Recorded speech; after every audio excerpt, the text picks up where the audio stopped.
Brought to you by the donations of our faithful partners. Shalom and welcome back to Wisdom and Torah Ministries. I hope you've been joining me for the last few weeks in the few series that we've been doing about who is Amalek and who is the beast. Every time I open the session, I always make sure people understand that what we're trying to do with this teaching is to weigh out the evidence. It's like a balance, like a good lawyer would do. We have to weigh out the evidence, what Islam says in regards to their God and what we believe, the Torah and the prophets and the writings of the apostles and the evidence of Messiah, Yeshua, points to the God of creation, Yahweh. And that's what we've been trying to do. And I hope I've done a decent job provoking you to tune back in and hooking you into what we're trying to accomplish. In this teaching, we're going to now reveal to you what we believe is the mystery of the number 666. But before we do that, we have to recap certain things, certain concepts here. The word mark in the book of Revelation, when you go into the Greek word mark, it means a badge of servitude. And if you saw earlier in the slides last week, you saw that the Muslim countries, they raised up their right arm, like in the sign of Hitler, remember? SS Hitler and Nazi Germany. They hold the same theology. The Mufti of Jerusalem was in cahoots. He was the general of the SS army there. Also, we see that Rome sits on 7 hills, but Mecca sits on 7 mountains and 7 hills. We see that the royal pavilion of the prophecy that it talks about sits between the seas. And we know that Rome sits only in the Mediterranean Sea, but in turn, we see Mecca and Jerusalem, they sit and they're surrounded by 7 seas. We already covered that last times. We know that they have a prophet, we have a prophet. They have a rock and they speak to the rock. We speak to a rock, the rock of our salvation, who is Yeshua as the Messiah.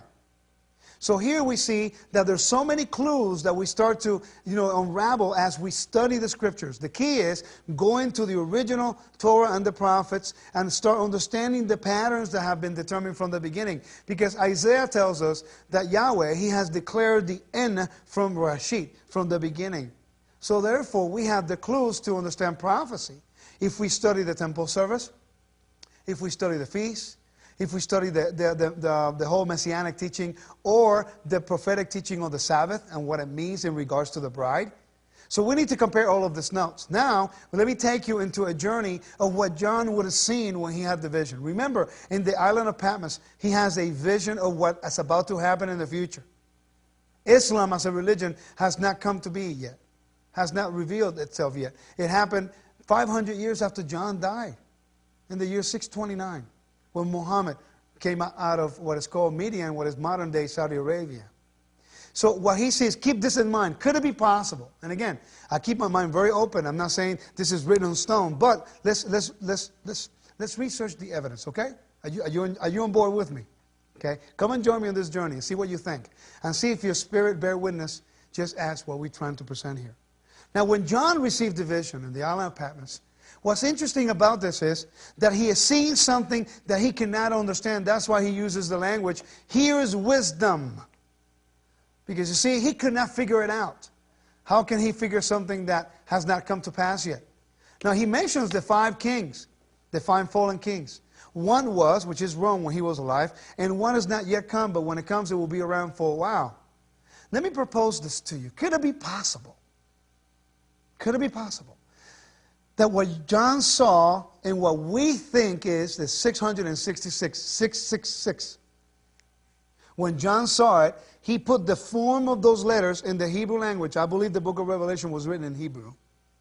What amazes me is there are Greek letters that conveys the form of the letters that he originally wrote that he did not understand because they're in a complete different language. They're actually words and symbols of Arabic. But that religion hasn't come about. You follow what I'm saying? Stay with me now. It's very important. This is the key of everything that I've been saying for the last few sessions. Could it be possible that John sees the vision, he writes it down, and then when it comes to this particular secret, he says, here's the wisdom, the mind of wisdom.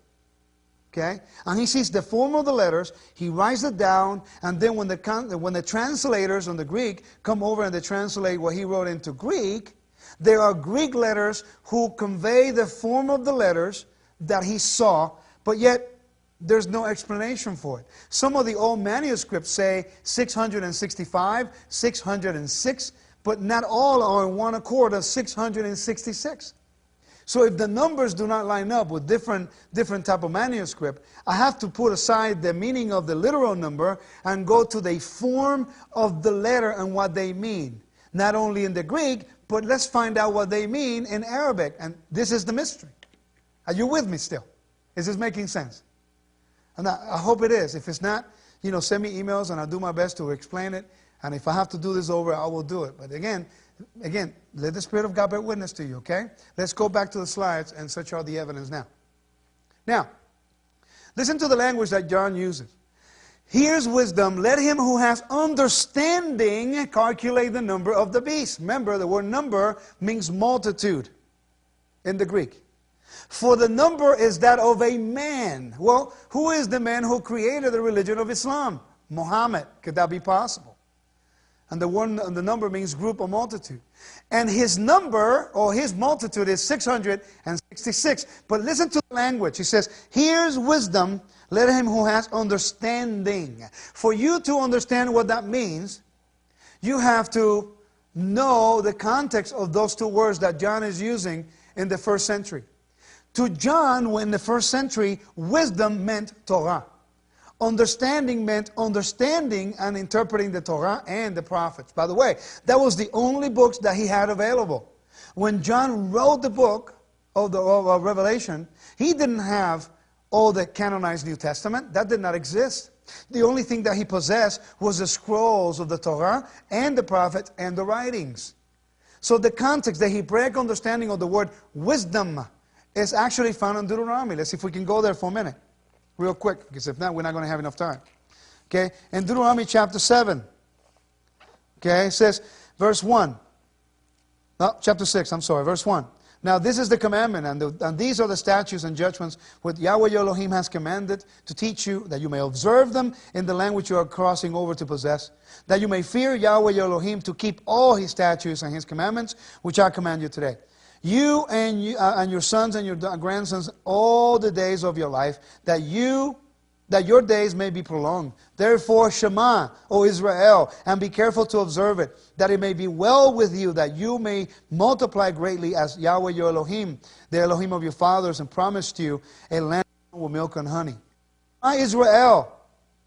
Okay, Adonai Elohim, Adonai Echad. Now let me jump over to chapter 4. Okay? That's the commandment, right? But in chapter 4 says, see if I find it now. There we go. It says, in verse 2 of chapter 4 of Deuteronomy, it says, you shall not add to the word which I command you, nor take anything from it, that you may keep the commandments of Yahweh Elohim which I command you. Now let's jump to verse 6. It says, therefore be careful to observe them, for this is your wisdom. For this is your wisdom and your understanding in the sight of the peoples, who will hear all these statutes and say, surely this great nation is wise and understanding. For what great nation is there that has Elohim so near to it as Yahweh our Elohim is for us, for whatever reason we may call upon him. So in the first century understanding of the word wisdom and understanding, to John, to a Hebraic mind, to John, meant Torah and the prophets. So that's how you're able to identify. If you read and you watch the teaching on who is Amalek, like I've been giving reference to the whole time I've been doing this, you notice how I connected what is happening in the Middle East with what's already established in the Torah and the prophets. Because I understand the Hebraic mindset. So when John says, here's wisdom, let him who has understanding calculate the number. Okay, now if we go back to the slide, we got to examine. I hope that makes sense to you. So it says, here is wisdom. You see, to John, when he wrote that, he's thinking Torah. Let him who has understanding calculate the number. The word